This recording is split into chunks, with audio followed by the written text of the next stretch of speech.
ตัวที่หน่อยกู้ก้าวสวยเนาะจะมาดูที่ก้าวเนี่ยอัพเดตสวยเนาะก้าวมาก็จะมาดูว่าบาเลสวย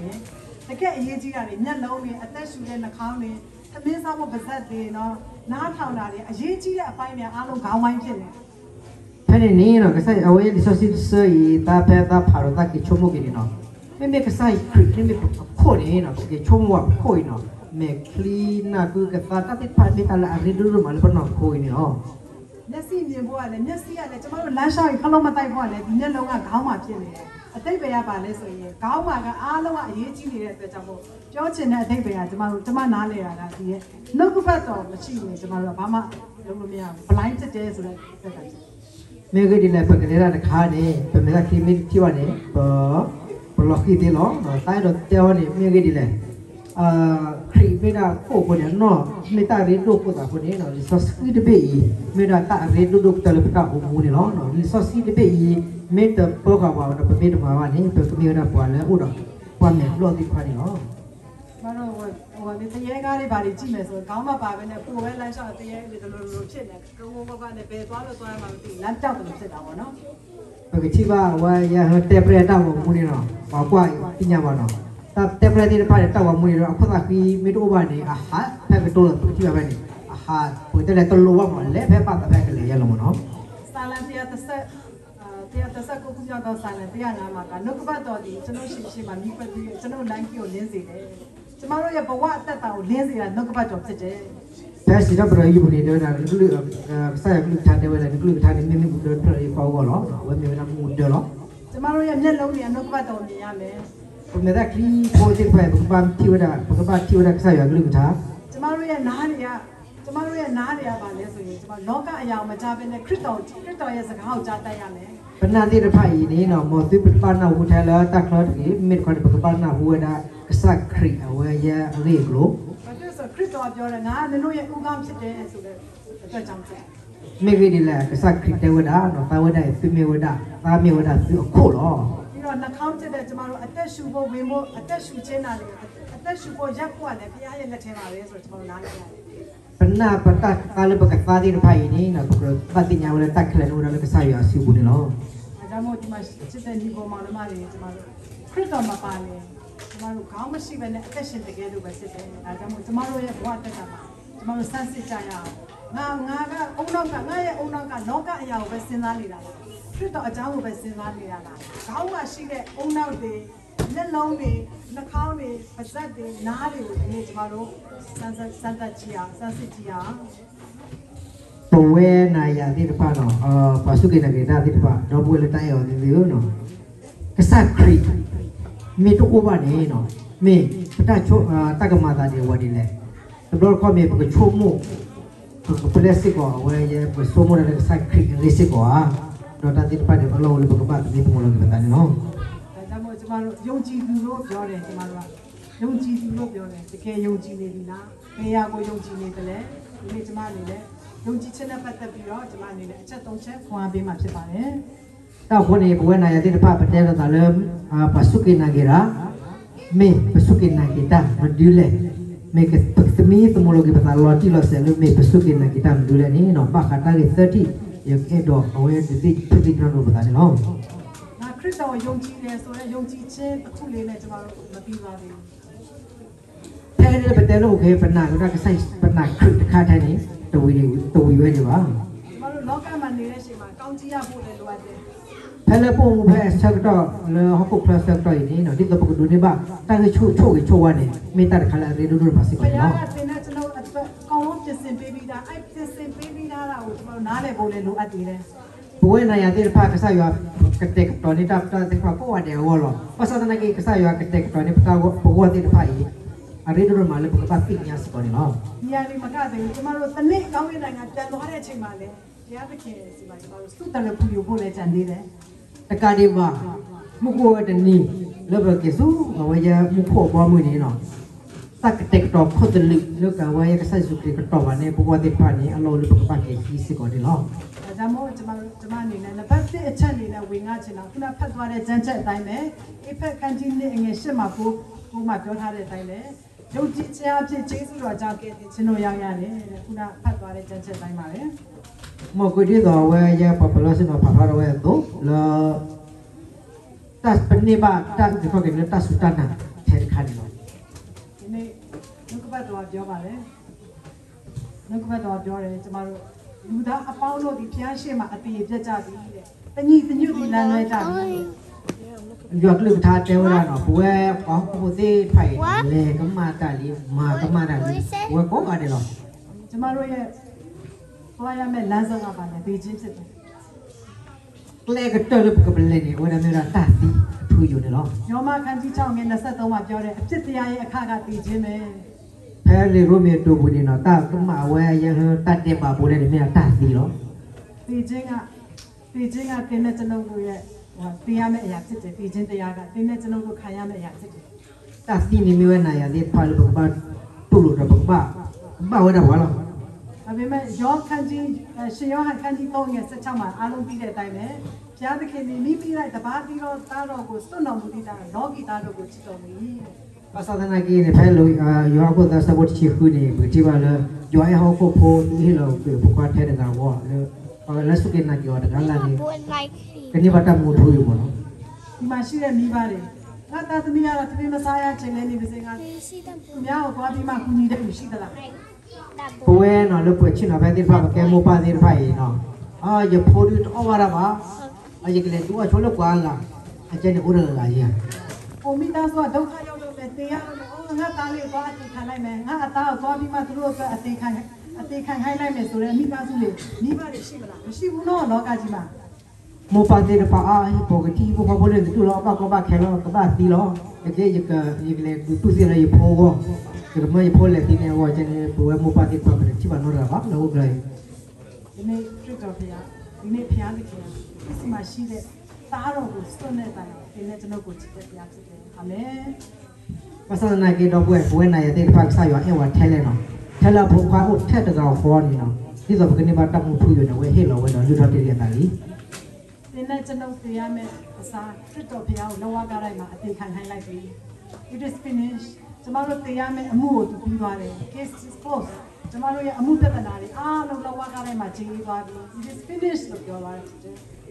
ไม่ไงเดี๋ยวเราจะพัฒนาสุญญาอารมณ์เนี่ยใช้สุดเดียวละตามมาบุญตาดีเนาะไม่ไงเดี๋ยวไม่เดี๋ยวถ้าเราไปทอดขอที่ว่าตามมุตาเราเนี่ย this case closed เนี่ยวิลล์ตามคนเนี่ยว่าจะวิลลี่ตามคนเนี่ยตามคนเลย ဒီနေ့ကျွန်တော်တို့ဖခင်ကိုချစ်တယ်ဆိုတာချက်ဖခင်ကကျွန်တော်တို့ကိုအစတရားမှာချစ်တယ်ဆိုတော့ကိုပြီးနားလည်ကိုမြင်ကြရမယ် แต่นี่ยังบุญนายที่เดี๋ยวพัดเป็นเตลเอกสายอยู่เนาะภาษาทนายที่เอกสายอยู่นี่เอปัว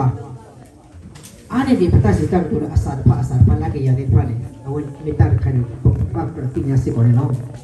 အကြောင်းမို့ရှင်ရခန်းကြီးဖတ်တော့မဖတ်တော့ဘောနော်ခန်းကြီး7ငယ်26ရေးထားခြင်းနဲ့ရေးလို့ရတယ်ရှင်ရ7 26မှာဒါကြောင့်မို့ကျွန်မတို့ပြည်ချင်းနဲ့အစင်မပြတ်ခြင်းလို့ပြောတာ ภายในว่าสรุปสิกีสมุขจิกุนี่ภายในนี่นะบุพเพลตัดสี ပြည်စရာမလိုတော့ကျွန်တော်တို့ပြည်စရာမလိုတော့ကျွန်တော်တို့ကဗာလေယုံကြည်ခြင်းကြောင့်ကျွန်တော်တို့ကယုံကြည်လိုက်ရုံပဲကျွန်တော်တို့ဘက်ကယုံကြည်လိုက်ရုံပဲအကျင့်တရားတစ်စက်မှမပါဘူး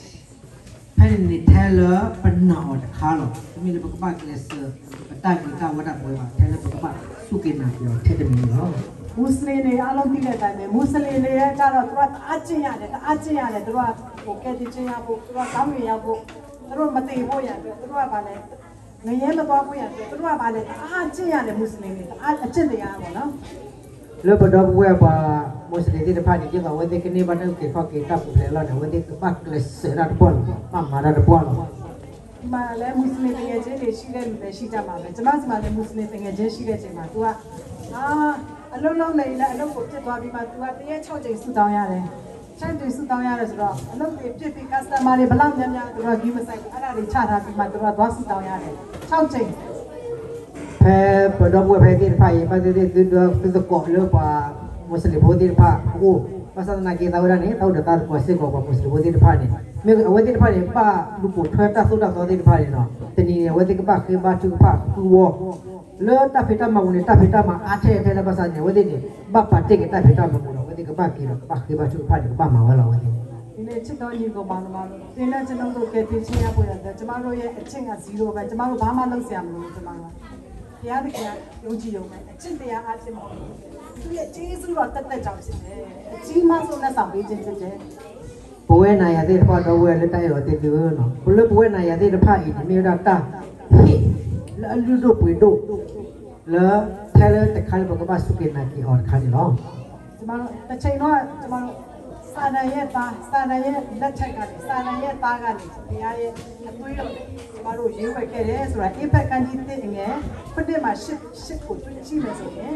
အဖက်ကန်ကြီးတဲ့ငယ်ခုနှစ်ကနေရှစ်ကိုကြည့်မယ်ဆိုရင်ဖခင်ရဲ့သားတော်ရဲ့ခရစ်တော်ရဲ့အသွေးတော်နဲ့ကျမတို့ကိုရေးဝယ်ခဲ့တာဖြစ်တယ်အာမင်ဘဝနာရတဲ့ဖတ်တော်ခါဖမေဝနာတတ်တဲ့ပါအကူနော်ဘာသာနာကိထဲတမီလေပူဖရကကိနေမိဒါလက်ဆိုင်စုခရစ်လာဝဲပွေကလာတိဆော့စကိနေနော်ခရစ်တော်စီမှာအချင်းသွေးမရှိဘူးကရင်သွေးမရှိဘူးချင်းသွေးမရှိဘူးကျမတို့အားလုံးကခရစ်တော်ရဲ့အသွေးဖြစ်တယ်အာမင်ဘဝနာရတဲ့ဖတ်နေလေဘတော်ဘလလခရစ်ဘူးနေနော်သူကချေတူတမေပါရဖတူတမေပါချေတူတမေပါပေါ်ညောတူတပါပါမိဒါလက်ဆိုင်စုခရစ်တွေ့နေနော်ဆရာဦးနေစမှာတား3ယောက်ရှိတယ်ဆောင်းဖို့ sorry ကျမသားလို့ပြောလို့မရဘူးဘာလို့ဆိုဆရာသမီးရဲ့သွေးဖြစ်တဲ့အတွက်ကြောင့်ဖြစ်တယ်ဘာလို့ကတော့ယာနီယိုဖူဖာသကနော်ဘာသာနာကေဝဲတေဝဲဖူဖာတကတေဝဲသားဖိုးတေဝဲတေးပါမြေကြီးလေအဝဲအတူတပါပါဖူဖာတကဒီကပါလေးတီဖိုးနေကေတေလာဖူဖာတေဝဲတေးပါဒီမှာရှိတဲ့ညီကောင်မောင်နှမတွေလည်းကျမတို့ကခရစ်တော်ရဲ့အသွေးနဲ့ရွေးဝယ်ထားတဲ့လူတွေခရစ်တော်ရဲ့အသွေးတွေဖြစ်တဲ့အတွက်ကြောင့်စာတန်ရဲ့သားမဟုတ်တော့ဘူးအစ်စ်သားမဟုတ်တော့ကျမတို့ကဗာလဲဘုရားသားဖြစ်သွားပြီအာမင်ဘဝနာရတဲ့ဖာနော်ဘာလို့ဆိုင်စုခရစ်ဝေကလာဖိဆောစီကိုနေနော်ပမေဝဒါရွာဖော်လို့နော်တမေပြီးတမေလာတတ်တဲ့ပါမကောလီအဖော်လို့ပါကျမတို့ခရစ်တော်ဘုရားကိုခရစ်တော်အသေးခံအောင်ကျမတို့ယုံကြည်တယ်ကျမတို့လက်ခံတဲ့အချိန်မှာ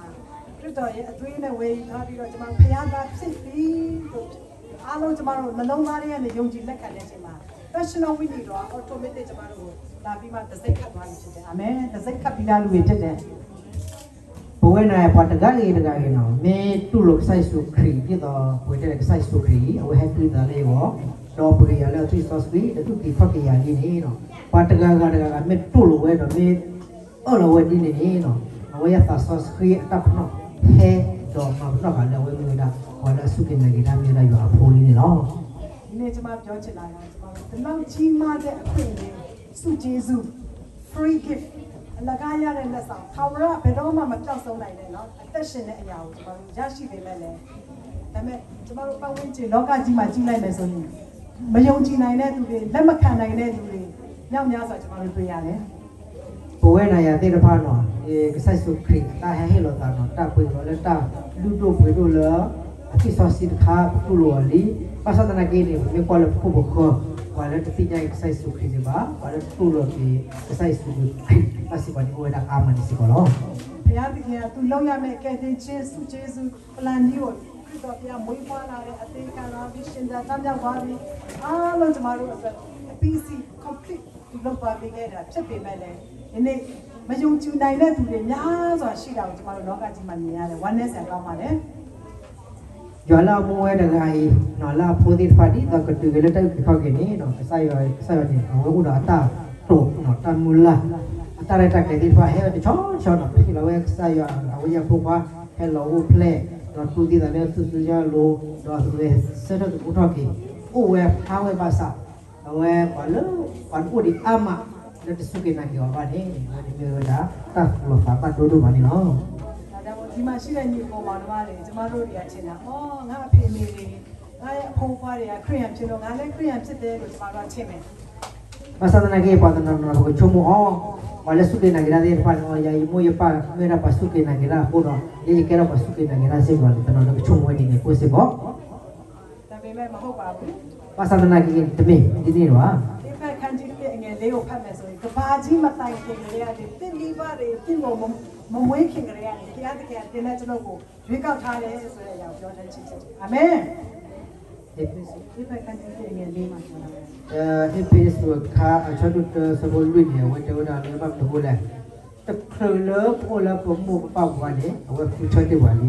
ကျမတို့တိုက်ဆိုင်မှုကြောင့်ကျမတို့ကခရစ်တော်လက်ခံပြီးတော့ယုံကြည်သူတွေဖြစ်နေတာမဟုတ်ဘူး แต่ไม่เลยไปแห่ลงบ้าชาวบ้านก็ตอนเราแก่เราจะสู้กินไหนกันได้ไม่บ้า ဘုရားသခင်ပြောတယ်ရှင်ရောတဲ့မှာတင်တို့ဒီငါ့ကိုရေကောက်ပြီးမဟုတ်တယ်ငါဒီတင်တို့ကိုရေကောက်ခြင်းဖြစ်တယ်အာမင်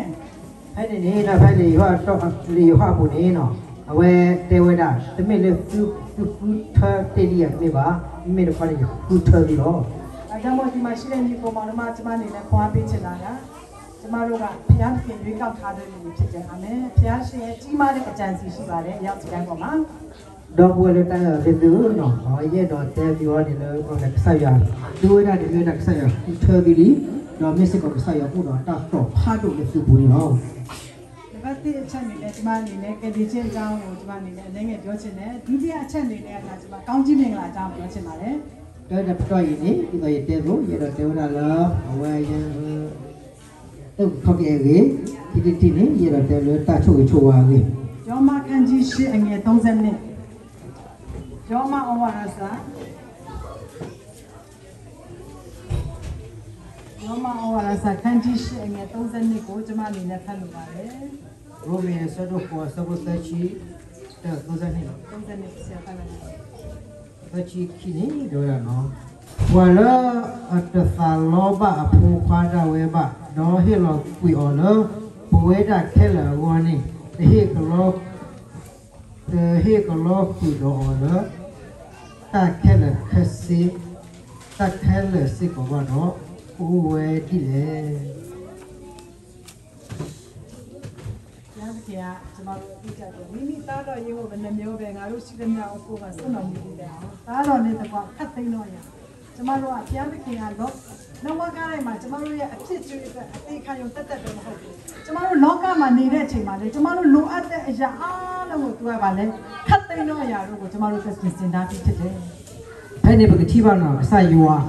เอาไว้ให้เราแทบพวกพันธุ์กับเขาเลยให้ตู้ติดแล้วที่สุญญาหลวงวิดาไม่หวานเลยเนาะแค่ในปกติบ้านแล้วโอ้เราตัดช่วยช่วยว่าติดพันแล้วเอาไว้ขี้ไว้กว่าติดพันนี่ปกติบ้านภายในเลยสิ่งเนาะ ဒါပေမဲ့ကျမတို့ယုံကြည်ဒီရဲ့ဘုရားသခင်ပြင်ဆင်ထားတဲ့အရာတွေကောင်းကြီးမင်္ဂလာတွေကကျမတို့ကလည်းရရှိဖို့ရတဲ့ကျမတို့အကျင့်တရားလိုတယ်အကျင့်တရားကျမတို့ရဲ့လှုပ်ဆောင်မှုလာပြီးကွာဒုတိယအပိုင်းမှာကျမတို့ရဲ့လှုပ်ဆောင်မှုလိုအပ်လာပြီးဖြစ်တယ် คิดที่อินเนาะเลิกป่วยผู้มัวชาไปต่อที่ตัวปกติในบ้านตาช่วยว่านี่เอาไว้ในห้องนี่แล้วตาปกติบ้านมาได้ปกติบ้านมาดูแลเราเนี่ยผู้สิก่อน ကျမအနေနဲ့ဒီနေ့မှာပေါ့နော်ရှင်းရှင်းလင်းလင်းကျမအနေနဲ့အတတ်နိုင်ဆုံးရှင်းအောင်ပေါ့နော်နားလည်လို့ခြင်းတယ်ယုံကြည်ကဲ့တင်ချင်းရဖို့ရအတွက်ကျမတို့ကအကျင့်တရားမလို့ဘူး เย่ดอกเตะนี่เนี่ยโหเลือชิพูเนาะปกติดอกเตะเปียวได้อะไรก็ชิพูแล้วเนาะเลือดตะอุกข้อกี่กี่ห้องนี่เนาะแล้วปกตินี่บ้างตะข้อนี่ปัตตบ้ามาตั้งรอดอยู่แล้ว ဒါပေမဲ့ကောင်းချီးရဖို့ရအတွက်ဘုရားသခင်ပြင်ဆင်ထားတဲ့ဂတိတော်တွေခံစားရဖို့ရအတွက်ကတော့ကျမတို့အကျင့်တရားလိုတယ် ภาษาตนาเก่งนี่เนาะเลิกป่วยนายาติดผ่านแล้วปกตินี่บ้านตาช่วยว่าแล้วเขาคลอดไปอ่ะเพราะว่านี่ปกติบ้านมาปกติบ้านลูกปู่ทำไว้ได้ตาเบลตาฟุกตาปกติไฟ ဒါကြောင့်တချို့ယုံကြည်သူတွေရဲ့နားဟိုပေါ်တော့တော်တော်များများပါလေကဲတချင်းရဖို့အတွက်အကျင့်တရားမလို့ပြောတဲ့အချိန်မှာယုံကြည်သူတွေကြည့်လိုက်ပြီးတော့အသက်တာတွေကတောက်ချင်တယ်လို့တောက်မယ်စားချင်တယ်လို့စားမယ်လားပွားချင်တယ်လို့မယုံကြည်သူတွေရဲ့အရှိမပုံသက်တွေမဖြစ်တော့ဘူး ถ้าคนเนี่ยป่วยแล้วป่าสุกินากิดาตอนนอนนี่เป็นไงก็ใส่สุขีวิลีเป็นตัวนี้บ้านเต้ก็เรียกวิลีอันนี้แพ้อุดาแพ้ลุดาแพ้ตามาดาแพ้ตาหาออระอันนี้ก็แค่เราดูอีกแต่บ้านแล้วบ้านแล้วโคกก็แล้วว่า နင်တို့ခရိယန်တွေကဘယ်လိုကြီးလဲဟာနင်တို့ခရိယန်တွေဟာလားအကျင့်တွေကဆိုးလာတဲ့အချိန်မှာသူများတွေကတရားရဲ့ဘုံတော်မထင်ရှားတာမထင်ရှားရှောက်ချစရာဖြစ်လာပါလေ แค่นี้ชาวตอนนี้เขาเลยไปตั้งมุมไปตะเก็บว่าคนนี้นะบ้านแล้วจะสุกินากิดาก็ที่นี่เลยคดีที่บ้านแต่ว่าป่าสุกินากิดาที่พายโอ้มูดีเลยถ้าคนนี้แค่เราเลยนะภาษาคริสอามีถ้าด้วยนี่เนาะ ရှင်ရကောက်ခန်းကြီးနဲ့ငယ်19မှာပြောထားတယ်ဆိုတော့ရှင်ရကောက်ဩဝါဒစာခန်းကြီးနဲ့ငယ်19မှာအကျင့်မပါတဲ့ယုံကြည်ခြင်းအသေးတဲ့ แพ้ลิยาโกปุนี่เนาะตามมาไม่รู้ตั้งน่ะไม่รู้เลยตามมาว่านี่ไม่ได้ตาสีหรอเป็นลิยาโกเนี่ยป่วยพระเราวันนี้สิก่อนหรอ ကျမတို့ဝိညာဉ်ရမှာအသေးဆိုရင်တော့ကျမတို့ဘာမှမစားတတ်တော့ แล้วเปิดปกติแล้วนอตัดสุดตันน่ะมีตีฮอนี่ประมาณเราปานรู้หรอวะ ဘုရားရှင်ရဲ့မိသားစုဝင်ဖြစ်လာပြီမဲ့လေအသေးဖြစ်တဲ့အချိန်မှာကျမတို့ဘယ်လိုလုပ်မလဲဘာမှအသုံးမဝင်တော့ဘူး ประเด็นเนาะเป็นโอเลยว่าเป็นไม่ได้เอาไว้ยักษ์ใส่ว่าเอาไว้ยักษ์พุ่งพวาลีภาษาไหนเป็นไม่ว่าเดือดเอาไว้ยันนอตารู้อันตีบุญประมาณนี้ประมาณตีนอร์มีบ้าง ဒါ ကြောင့်မို့ကျမတို့တွေလည်းဘုရားရှင်ကျမတို့ပြင်ဆင်ထားတဲ့ကောင်းကြီးမင်္ဂလာဝိလေးပြမနောဘောင်းတော်ငါခံလို့လာကြတော့ငါပြီးချမ်းသာပေးမယ်နော်ကျမတို့ကပါလေနှုတ်ကပတ်တော်ဂတိတော်များစွာတရားကျမတို့တောင်းကြတော့တောင်းနေရမည်နော်ကျမတို့ကို ready တားတော်ရေးကိုတော့မနှမျောပဲပေးတဲ့လူကနင်တို့ကိုလောကရအားလုံးကိုမနှမျောပဲပေးဖို့ဘုရားရှင်အစဉ်ဖြစ်တယ်ကစားရွာလာမွေးလိုက်နော်အဖို့ဖတ်แท้ตะกาวมาเอาไว้ให้เราไว้บวกแกลีนี่เนาะตอนเอาที่พันเนี่ยเอาไว้ที่วันนี้เอาไว้แต่ละจุดซื้อบ่เนาะปกติอย่างนี้เนาะရှင်ယောဟန်ကံကြီးနေ့အငယ်တစ်ကနေ7ကိုဖတ်မယ်ဆိုရင်ကျမတို့ကကာနာမျိုးကရှိတဲ့မင်္ဂလာဆောင်ပွဲအကြောင်းကိုကျမတို့သိရှိရပါတယ်ဒီပါလေလေယောပူနေလားဘုကာနာနေဘောနော်အဲဒီယောပူနေတော့လားမင်္ဂလာဆောင်ပွဲမှာယေရှုနဲ့တပည့်တော်တွေလည်းဖိတ်ခေါ်တဲ့အချိန်မှာသူတို့ကအဲ့မှာစားကြတောက်ကြရင်လည်းသူတို့ကပါလေစပြည့်ရကုန်သွားပြီ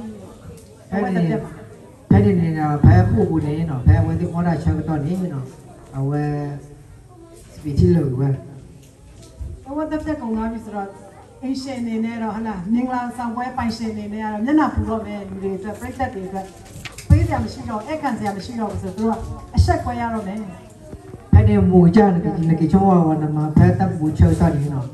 တာအော်ခိုင်လေလေးကိုနေကတမ်းနေချပါလားကမ္လို့လက်ခဲဒီပါဝါဒါမဲ့ယေရှုကဘာလုပ်လဲယေရှုကိုပြောတဲ့အချိန်မှာယေရှုကအစေခံတွေကိုရေအိုးထဲမှာရေအပြည့်ဖြည့်လိုက်ပါဖဲနေဖဲလာဝဲဒီကောလာကပတိကောဆိုင်စုခရစ်ချာတနေဆိုင်စုခရစ်စီပါပလက်ကောလာကမ္မာပွေဝရထီဒနေနော်ကျမကမင်္ဂလာဆောင်ပွဲမှာရှိတော့ကျမကတော့ယေရှုကို complain လုပ်မှတီးချတယ်နင်းနေလေရဒီမျိုးစစ်ကောလာကစဝဲမူဘူရီကတဲ့အားဆိုင်စုခရစ်ယေရှုအခုလိုနေတာကစပြည့်ရေမဟုတ်ဘူးသူကရေပဲဖြည့်ခိုင်းတယ်ရေဖြည့်လိုက်ပဲဆိုတော့ဒီကျမရေမလိုဘူးကျမတို့လိုတာစပြည့်ရေ please နော်ရေပဲကျမတော့တိတ်တောက်ဖြစ်မှာတန်တရားဖြစ်မှာကျမနေမယ်ဖဲနေချက်တော့မိတဲ့ရေကတဲ့ဆိုင်စခရီနော်ဘလို့တာခိုင်ဘလို့လားစပီတီလောနော်ဟဲမှာလည်းထီဘလို့ကထီပါဖဲနေမိလတချက်တော့ဖဲနေတာဝရတာဘူးတော့တာဒီတော့တာဒီတော့နေနော်ဒါပေမဲ့ဒီကျမ်းစာဆက်ဖတ်တဲ့အချိန်မှာအစေခံတွေကပါလေသူတို့တန်တရားဖြစ်တဲ့စကားမပြောဘူးနော်သူတို့ကလည်းမဖြစ်နိုင်ဘူးလို့သူတို့မတွေးဘူးနော်တခါတည်းအစေခံတွေကယေရှုပြောတဲ့အတိုင်းပဲဟဟလားရေဖြည့်ဆိုတော့တခါတည်းရေကိုလေအားရပါရကိုဖြည့်ချလိုက်တာပဲရေကိုဆန်ထွက်တဲ့ဖြည့်ချလိုက်တယ်ဖဲနေနေနော်ဘကတိပါကစားခရီးပလက်ပေါ်ဒီဖာနေတကဘူးကစောပါနော်တာဒီတော့ပါဘကတိပါလာဆိုင်စုခရီးတဲ့ဝဒီတော့ပွဲတော့မပွဲချိဖိုင်တော့ဟောနေဘကတိပါစီကောနေနော်အားလုံးသိကြတဲ့အတိုင်းပဲရေကတပြည့်ဖြစ်လာတယ်ဒီတော့ဘဝနာရသိဖာပညာတဲ့တို့ချီဝနေလို့ကိနေကြရတဲ့စပီချီနေနော်ကောင်းကြီးဖြစ်လာတယ်ဘယ်နေကြရဝတာချိုချိုဝါဒါပေမဲ့ဒီနေ့သင်တဲ့ကျမတို့အသက်တာတွေမှာတစ်ခါတည်းရမှာကျမတို့ကောင်းကြီးကိုကျမတို့ရမယ့်အရာကျမတို့မခံစားရအောင်แล้วบวนาya de pha de lo kho no ta chu chu wa le pok pro do ni ba de pha ni pe de do ni ba ba ကျမတို့ဘာပြောလဲဖခင်ရဲ့နှုတ်ကပတ်တော်မှာဖခင်ပြောတဲ့စကားပေါ်မှာတန်တရားရှိလို့ဖြစ်တယ်မေငယ်ဒီနဲ့ยัวกษัตริย์กลุ่มท้าตาโอเราจะบอกที่พันธุ์ของพลปูเราตัดสายดินดอกคนนี่หรอทีนี้มาเราจะมาเราจะมาเราจะพูดถึงงานสัตว์จิตเลยเขาเราว่าถึงงานสัตว์อยู่มาจิตเลยจะมาเราแต่แค่พยานสกัดพอมา100%ยงจริงเลยดีละถ้าคนนี้เราบอกกับบ้านตรงนี้เราตรงนี้ตรงนี้เราคือต่างเลิกกษัตริย์ยัวกลุ่มท้าตาโตโตโลกอาบุนี้เมื่อพูดเราตาหนานี่ละหลักยาบวเลียကျမတို့ဆိုရင်ခန်းကြီးကအငယ်တစ်ကနေ14ကိုဖတ်မယ်ဆိုရင်ကျမတို့ဘုသူ့အကြောင်းတွေ့ရတယ်ဆိုရင်ဘိုးချုပ်မူကြီးဘိုးချုပ်မင်းကြီးမေမန်တဲ့အကြောင်းတွေ့ရပါတယ်ဖဲလာဒီကွေနော်တာဘုန်းတော်ကြီးနော်ဘယ်လိုဖြစ်ပါဝဲသူဖို့ကသူကတိုင်းနိုင်ငံမှာဘိုးချုပ်ဆိုပေမဲ့လေသူကနေရာတကာမှာတိုက်ပွဲထဲမှာအောင်မြင်တယ်ဘယင်တွေကသူ့ကိုချစ်တယ်သူကနာမည်ကြီးတဲ့ပုဂ္ဂိုလ်တရားဖြစ်တယ်ภาษานาเวปารานิมิสุขกันเลยดูได้เพียเราหูตาพระเราจบปฏิภาปัตตานานิออนี่เนาะแต่ตอนนี้เราบอกที่ไหนทุกขั้นตอนกูมานูนารีเป้าลาบีนูนารีอนุรีย้อนกันรีเจ้าลาบีภาษาตะนักเกตนี่คนในบุคคลที่บ้านแล้วสุขกันยี่อุราตชาบ้านแล้วลูกจะมาเราคู่คิดสวยนะโควิด-19เราฮะละเซเลยาเราควอรันทีนဝင်လိုက်မယ်ဆိုရင်တော့တက်တိုင်ပြလုံးဝင်လို့ရတယ်ဟုတ်တယ်မလားအိုးမြို့အပြင်မှာသွားနေစရာမလိုကိုဗစ်-19ဒါပေမဲ့သူတို့ခင်မှာနူနာပေါ်လာပြီဆိုရင်တို့ကမြို့ပြင်မှာသွားနေရတာလူအတိုင်းဝိုင်းနဲ့နေလို့မရတော့ဘူးသက်နေရတော့မှာခေကရှောတော့မစ်အဲနော်ဘာကကိုဗစ်ဒီလိုဘာကကိုဗစ်ဒီပါတယ်ဘာတို့အဝတ်ဒီကောင်းလို့ပြရအဝတ်ဒီခေကရှောတော့လေလောလေတမင်ကျနေပါအဝတ်ဒီနေဘာကလည်းအဝတ်ဒီလို့တူတော့တော့ပါတီလို့တော့တသေးပါမတင်ပါတယ် นูนาเจ้าแต่เสียไม่ชิบู แค่นี้เนาะเว้ยป้าบ้าตาชากับพี่สิก็รู้ว่า ဒီဘောချုပ်ကြီးကဘယ်လိုလုပ်တော့မလဲသူ့ဘဝကြီးကတော့နော်ဘလောက်ပဲနာမည်ကြီးကြီးဘလောက်ပဲဂုဏ်ရှိန်တွေရှိရှိဘလောက်ပဲအာဏာတွေရှိရှိသူက0ဖြစ်တော့မယ် ပကတိဝါသူခုရကီနော်အလ္လာဟ်လာထဲလေအဒူရာဖြစ်ထဲလေအဆုကမောအထဲလေပွာရကီကျရလေတုံညာလောနော်ကျရလောဖုရကတော့မိကလေးကဘယ်တချာအော်ကဲပေါ်တယ် ဒါပေမဲ့သူတနေ့မှတရင်တစ်ခုကြားတယ်ဟိုအီတေလာတိုင်းပြည်မှာတဲ့ပါစတာဘောနော်အင်္ဂလိပ်ရှဲသူကစုတောင်းပြောက်ပေးတယ်ဆိုတော့ပြောက်တယ်ဆိုတဲ့တရင်သူကြားတယ် ภาษาตนากี่นี่เนาะเว้นเอาหัวได้แล้วปะอิสราพวกกลาเนาะมุยเดกานี่เนี่ยเว้นไม่เคยบาจุพานี่อับลาลอเนี่ยเว้นน่ะหัวได้ตักซอเนี่ย အဲ့တော့သူဘာလုပ်လဲသူတပည့်တွေခေါ်တယ်သူရဲ့နောက်ငွေအဖက်တရားရွှေအဖက်60အင်ဂျီဝိစာအကောင်းဆုံး the best uniform တွေသူတို့အမျိုးဆယ်စုံလောက်သူကြိုက်ပြီးသူသွားလိုက်တယ်သူတပည့်တပန်းတွေ ถ้าคนเนี่ยจะนี่คนเนี่ยเว้ก็ตอระทูดิเนาะเซดิตะกุตะกะละอังกฤษอันละก็ตอดิพานี่เนาะเว้ฮีทอเนาะปอรอเคกว่าเนาะเว้เลววิกันเนี่ยโหเนาะ ပါစတာအင်ရှေရောက်သွားပြီအင်္ဂလိပ်ရှဲအင်ရှေရောက်ပြီအင်ရှေရောက်တော့ပါစတာဒီမှာအိုးပိုင်းတစ်ပါးကနေအဝေးကြီးကနေလာတာဟိုချုပ်မင်းကြီးဒီမှာနေအင်ရှေရောက်နေပြီစုတောင်းခံဖို့ရောက်လာပြီပြောတဲ့အချိန်မှာ แค่นี้เนาะสุโคเวดาอวายาเคกว่าเนี่ยเทวดาวิ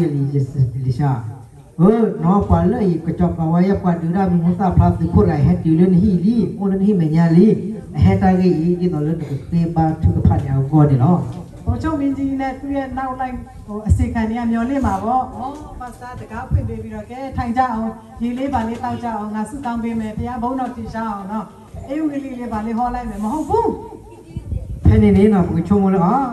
อวายาวิไรดิก็ออรเนวดาว่าสุโคตะไกเดอเปลปอลแค่เนี่ยฮีปูดอกสิเตเตลวดาก็ฮอดราเนวดาดอกเทวดาอาตมาว่าดีนี่ว่าเวลา ။သူမျောလင့်တယ်လို့မဖြစ်ဘူးဘုံချုပ်မင်းကြီးက สุโคเนี่ยเนี่ยဒီတော့အတမူလာတုန်နေတကယ်တော့ချက်နေပါ ။ဒါပေမဲ့အင်္ဂလိပ်ရှဲအထက်ကနေပြောတယ်။အေးတဲ့နေ့အနုယောဂလောက်ကအနုယောဂကတော့ဟိုးယော်ဒန်မြစ်ကိုသွားလိုက်တဲ့။ရေခုနကချိုးလိုက်ရပြီတဲ့။အဲ့ဒါပဲပြောလိုက်တယ် ဘာဟုတ်လဲဝေးရတိုလဲဟိဘူးနေမတ်ဟဲရောဘာနော်အော်ရီကေဘာနော်ဝနတချာခိုင်ဒလူဟဲဘာလေလေအဝဲဂျော်ရနာချီလိုနေလူစာနီဝနေလောမာနော် ။ဝါဘုံချုပ်မင်းကြီးနော်။ဒါတော့ပောက်ခွဲတယ်နော်။တခါတည်းဘယ်လိုမျိုးပါစတာလဲဘယ်လိုလဲပေါ့နော်။သွားခိုင်းတဲ့ချောင်းယော်ဒန်မြစ်ဆိုတာကလေတန့်ရှင်းတာမဟုတ်ဘူး။နောက်တဲ့ညစ်ပတ်တယ်ပေါ့နော်အဲ့ခင်မှာဆိုတော့အဲ့ထက်တန့်ရှင်းတဲ့ရေတွေကြီးနေတဲ့ချောင်းမြစ်နှစ်ခုရှိသေးတယ်။ဘာဖြစ်လို့ငါအဲ့မြစ်တွေမှာမသွားခိုင်းတာလဲ။ပြီးတော့ဘာဖြစ်လို့ तू မထွက်လာတာလဲပေါ့နော်။ဘိုးချုပ်မှုကြီးက तू ကဟုတ်ပဲ तू ပြက်အိတ်ပြန်နေ ဖဲနေဝတိပါလဲကဒီခိုရိုင်တာထော်လာနော်ဝဲကဲဒီခိုဒေါ်ရညာနော်မြူစာဖားတယ်ဟဲဘာတူလို့နော်ဘာတော့အော်ရနေကြရနော်တော့ဘာတော့ချီလာဝေဘာတော့လေဒူလီယောဘာကဒူလီယောလက်ချီလာအပအဖက်ချက်တော့ကြောတော့ဒီလိုနေဘာအပသောမနော်ဖဲနေဝဲစာထော်တယ်ကြီးလား ဒါပေမဲ့နော်သူတပည့်တွေကနော်ဟိုကြီးစိတ်လျှော့အောင်ဒီမှာလည်းရောက်နေပြီမထူတော့ဘူးပါစတာပြောတယ်လို့လုံးလိုက်နေလဲယုံကြည်ခြင်းနဲ့လာတာပဲငါစိတ်လျှော့ပြောလိုက်တဲ့အချိန်မှာသူရဲ့စိတ်တွေလျှော့ပြီးမှသူကလည်းယော်ရန်မြစ်ကိုသွားပြီးမှပါစတာပြောတဲ့အတိုင်းပဲနော်အင်္ဂလိပ်ရှဲပြောဖျားလူပြောတဲ့အတိုင်းပဲသူခုနှစ်ချိန်ရေချိုးလိုက်တဲ့အချိန်မှာသူ့အနုယောဂတတ်ရှင်းကြသွားတယ်အာမင် ဖဲနေနော်အပလဲတော့တဲတော့တဲတော့ဒီခိုစောတာတကြီးဘောနော်နေဟဲလတန်နာရနော်ဒီကြကြပါလေနော်ဒါဒီတဲဆိုတယ်လေမောနော်ဖဲနေနော်ဝအရှောလောကြီးတာတော့ပေါ်ရလာတာတော့ဒီဝီတဲတော့နေအဝဲလေဝဲလေကြောတော့ကြည့်လို့တော့အဝဲဒူလူတာနေတော့အတချာနေလောမှဒီဘတော့နေပချိပါဖဲနော် ကျမ်းမာခြင်းကလည်းကောင်းကြီးပဲ တော့ချို့ကလေးနေမေဝရစစ်ကောတချို့ချို့ဝါဖာတို့ခါစစ်ကောလော ဒီကျမ်းမာခြင်းကောင်းကြီးရပွင့်ရတဲ့မလုပ်ရတယ်မိမိလှုပ်ဆောင်ရတယ်သင်နဲ့ကျမတို့လှုပ်ဆောင်ရတယ်အကျင့်တရားပါတယ်လှုပ်ဆောင်ဖို့လိုတယ်ကျမတို့ကလကားမဟုတ်ဘူး လောဘဝနာရတဲ့ဖာလေပုကိုချို့ကလေးကောနေဖုန်တယ်လေကဘာမဝဲကဘာကလစ်လေကဘာတိဘာကတိဘာဖဲနော်ဒီတော့ကိုချို့ကလေးတော့ကောနေနောက်ဆက်တယ်ကဘာမပါပေါ်တယ်ရနေတိဘာဖဲနော် ဒီပေါ်ချုပ်မင်းကြီးနေမှန်ကသူကစိတ်တော်နဲ့သူလုံးဝလှုပ်ဆောင်မှုမရှိဘဲနဲ့သူအိမ်ပြန်သွားမယ်ဆိုသူ့အနာကလည်းတတဲလုံးလူနာဆွဲနေတယ်ဆိုကျမတို့ရှင်းမိတယ်ပေါ့နော် လောသဝရကောကချို့ကမို့နော်သူခုတ်တကကြီးမိတလူပို့ထွဲဝဲပါမိတမဝတာတာတဲ พอเฮียตาเตลเอาไว้ไม่ต้องดูหน้าไว้วันนี้แล้วตาสุดท้ายเอาไว้ไม่กินนี่ตาชมดูสุขวันนี้เพื่อตาumuกเตนี่ตาชาวันนี้ตาชาวันนี้พูดออกทบุญหรอဒါကြောင့်မို့ဒီမှာချစ်တဲ့ညီကောင်မောင်နှမတွေဘုရားသခင်ကသင်တဲ့ကျွန်ုပ်ကိုလည်းကျမ်းမာစေခြင်းနဲ့ကျမ်းမာခြင်းအပြည့်ပေးခြင်းနဲ့ဒါပေမဲ့ကျမတို့တွေကကောင်းကြီးတွေပေးခြင်းနဲ့ကျမတို့တွေကပါတယ်ခါတည်းရမှာမာနတွေရမ်းများတယ်ကျမတို့မာနတွေကိုကျမတို့ကချုပ်ချဖို့လိုချင်အောက်မှာထားဖို့လိုချင်မာနတွေကိုเวนายาติดพาละปสุกินายาติดพาอีนี่เนาะตาริดูดคาเลโอโดนายจะพูดว่าสมมติตาปาทอดภาษาติดพาอีนี่ตาคนนี้ตาปาทอดภาษาติดพาอีมีสิกอตาชาเลยค่ะแล้วตัวกบ้าเราตาชอบเรากี่ภาษาแล้วตาพ่อยาเราภาษาอะไรเนาะကျမတို့တွေကတော့ဘုရားသခင်လူတိုင်းကိုချင်းရောက်ခြင်းချင်းရောက်လို့မရတာပါပြောရဆိုတော့ငါစီတဲ့မာနတွေကသိနေတဲ့ချိန်မှာဘလောက်ပဲမြောက်ခြင်းမြောက်ခြင်းမြောက်လို့မရအောင်ဖြစ်နေတယ်ဘုရားเวปสุกินายาติดพาก็ว่าเดี๋ยวเนาะก็ใส่ว่านี่เอ็ดเอาเลยกระป๋าทอดว่ากระป๋าละกระป๋าว่าเนาะภาษาตนากี่กันนี่ขอพลเลยปตาปาตูตาขอพลเลยปตาปาทอดอ่ะคนนี้ก็ใส่ว่านี่เอ็ดเอาปาทอดว่าภาษาปาทอดว่านี่ว่านี่เนาะဒါမှမဟုတ်ကျမတို့ဘုရားရဲ့တတ်သိဖြစ်ပေါ်ရတော့ကျမတို့လည်းလိုအပ်တယ်ခုဘုချုပ်မင်းကြီးကသူကကြောက်သွားတဲ့အချိန်မှာသူ့ဘဝသက်တာမှာတတ်သိဖြစ်လာတယ်ปกติว่าเอาไว้สุขุตกะอีแพ้ละเอาไว้อัตสุตชาปลาที่เชื่อตอนนี้แกรสิโกระตาอิสาคาลิเนาะဒီမှာရှိတဲ့ကျမတို့ညီကောင်မောင်နှမတွေလည်းကျမအသက်တာမှာလည်းစူတောင်းပြီးမှရတဲ့တက်တွေလည်းအများကြီးရှိတယ်ตาวันนาเกเลฟาตาโอมูปูนี่เนาะเลฟาตาคือบาทุกภาปูนี่ตาดูนี่บานี่โอดาดอดูญา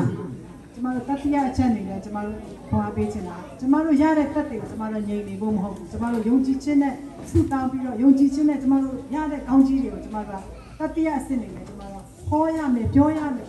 တက်တွေခံရမယ်ဖြစ်တယ်สติที่หอนี่เดี๋ยวละเนาะเลตาสุตานะนอนเลปตานะนอนบะเคบาทุกภาดอบะเคเลกไสยอเลปดูนี่บากีตาติภาหอนี่เนี่ยอัลลอฮ์เลปกบะเกรอกีตาอุตาดอบกบะเตพารอกีดอบกบะดิสิญญาเกนี่เอาไว้นี่ตัสติที่เลตาเรโดนี่เนาะကောလောသဲဩဝါဒစာပထမဆောင်ခန်းကြီး6အငယ်20မှာပြောထားတာတက်တဲ့ခံခြင်းဒီဖခင်ရဲ့ဘုန်းကိုတင်ရှားခြင်းဖြစ်တယ်แพ้เล็กกระตุบุนี่เดี๋ยวได้เนาะตาอุตานี่มีเวดาตาปาทารอกไสยออะไรพอใครเนาะကာမလီကျကျမတို့တက်တာမှာစုတောင်းပြီးမှကျမတို့ရတာကျမတို့လှုပ်ဆောင်ခြင်းအဖြစ်ရတဲ့ကောင်းကြီးတွေကိုကျမတို့ကအေးစစ်စစ်ပဲကျมတို့ကနေကြတယ်ตำรวจก็บอกเลยเก็บปัสสุกินายาติดพาอีเนาะพอบอกเลยปักขีราเลยเลือดสุ่มเลือดสารนอนคนนี้เนาะก็ใส่ยอมาเลือดปุ่นนี่ประจำมันนี่ตลอดพอบอกเลยปัดดูกันเอาไว้ได้ก็ใส่ยอตาจากสุดท้ายที่ผ่านนี้ปัดดูนี่ว่าตาช่วยโชว์ว่าโอ้เลยปัดเอาบุญได้เลยภาษาหน้าเกณฑ์พูดกันจื้อดูดอกเจ็บพารากินแล้ววะကျမတို့ခရိယန်တွေကျမတို့ယုံကြည်သူတွေဘုရားသားသမီးတွေဘုရားရဲ့အသွေးနဲ့ဝေထားတဲ့သူတွေငြိမ်နေဖို့မဟုတ်ဘူးကျမတို့ပါဇက်တရားကလည်းဘုရားရဲ့ကောင်းတာပြောဖို့ဖြစ်တယ်အာမင်โอเวกว่าคริปโปเดพาปะเก็บว่าสุกินายาติดพาอีนี่เนาะใส่สุคริปโปเวว่าละฟิติดพาอีนี่อัตมิทันแต่ว่าเราปะกะบ้าปิดตาโคดปะกะบ้าคูโดมีว่าปะกะบ้าเตใส่อยู่อาตมาว่าติดพาปะกะบ้าลอบพาดอกใส่อยู่อาตาโซว่าติดพานี่มีตาลาเรดูนี่เนาะကျမတို့ငယ်ငယ်တော့အကျွန်းတော်တစ်ခုရှိတယ်ကျမတို့ပြိတ္တအချိန်တက်တဲ့ခံချိန်လို့ပေးလိုက်ပြီဆိုရင်တော့မလောက်နိုင် stop လုပ်ရတယ်နောက်ပတ်မှနော် sorry နော်နောက်ပတ်မှနော်ဘာဆိုအချိန်ရက်ခွဲရတယ်လူကြတာတက်တဲ့ခံချိန်လားဟိုတယောက်လည်းတက်တဲ့ခံချိန်လားကျမလည်းတက်တဲ့ခံချိန်လားလူကြတာတက်တဲ့ခံချိန်နဲ့ကြာမလောက်ဘူးကျမဒီပြင်တင်းတော်မှာလည်းကျမအနေနဲ့တနေ့နေနေတိုင်းတက်တဲ့ခံချိန်ဆိုရင်ပေါ့နော်အလူရဖြစ်မယ်လို့ကျမယုံကြည်တယ်တဝဲတာနော်လေညာတာဘူးပလကောပြောတာတာပူတော့ပါတော့ဆိုင်တိုင်းလည်းမရတော့ဖို့ဖွေးနေနော်ဖဲလေကွာတဲဝဒမဟဲတော့တာဘူးတဲ့တဲ့ချောက်တော့လေတာကူတာဒီရဖာနေမော်နော်တောက်ဖို့ဒီဖာနေဟဲတော့အဲ့တော့တကားအဲ့တော့ဟဲဥတာခိဟဲဥတာနေဖဲနေတောက်ဖို့တဲ့ပတ်တဲ့ကိုကြောမှလေကောသမီးမော်တာဖို့နေတာနာစစ်ကောမှုကိုတနီနော်လေဘွဲအဝဲကဖော်တဲ့တောက်ဖို့နေနော်ဘာမဟိတဲ့စစ်ကောတာချောက်တော့လို့ဥတာနေနော်我这个到坡上了，呀，这开一个呀，那开一个也了，啥样？但是我那个啥样，出去玩到我这边来弄了。ရင်တော့တက်တယ်မခံဘူးဆိုရင်လည်းကျမတို့အခုဒီနေ့အချိန်ကနေစပြီးမှငါလည်းတက်တယ်ခံရမယ်ငါပါဇက်ကနေကောင်းတာပြောရမယ်ဘုရားကိုချီးမွမ်းရမယ်လူရှိမှရှက်ကြောက်စရာမလိုဘူးပေါ့နော်ကျမတို့လူရှိမှဘုရားရဲ့ကောင်းမြတ်ခြင်းကိုပြောတဲ့လူက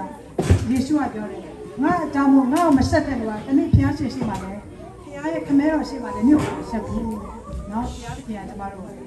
ဒီနေ့ဘုရားအကြောင်းပြောဖို့ဆက်တဲ့လူကိုတဲ့တနေ့ကျရင်ဘုရားသခင်ဘုရားရဲ့ငါအဖေရဲ့အရှိမှလည်းမြို့လည်းလာတယ်ဒီဘူးငါလည်းမြို့ဆက်တယ်ဘုရားသခင်ကလည်းအဲ့လိုလုပ်တော့မှကျမတို့ဘုရားဖတ်မလို့ရအောင်ဘုရားပြောရအောင်ဘုရားကလူတိုင်းကိုဆွမ်းစားပေးထားတဲ့ချစ်တော်မိတ်ဆွေတော့ဘွယ်လို့တိုက်ရတဲ့သေးနော်ပမေတကဖဲတဥတာပမေတူပစာပါနော်တော့ဘော်ဒီပါစီကိုနေနော်ခါဆုညာကစအဝဲရန်ဒီဒီစားစီယောဂလူတာတဲပါပါနော်စိုက်စုတွေတဲဝတာ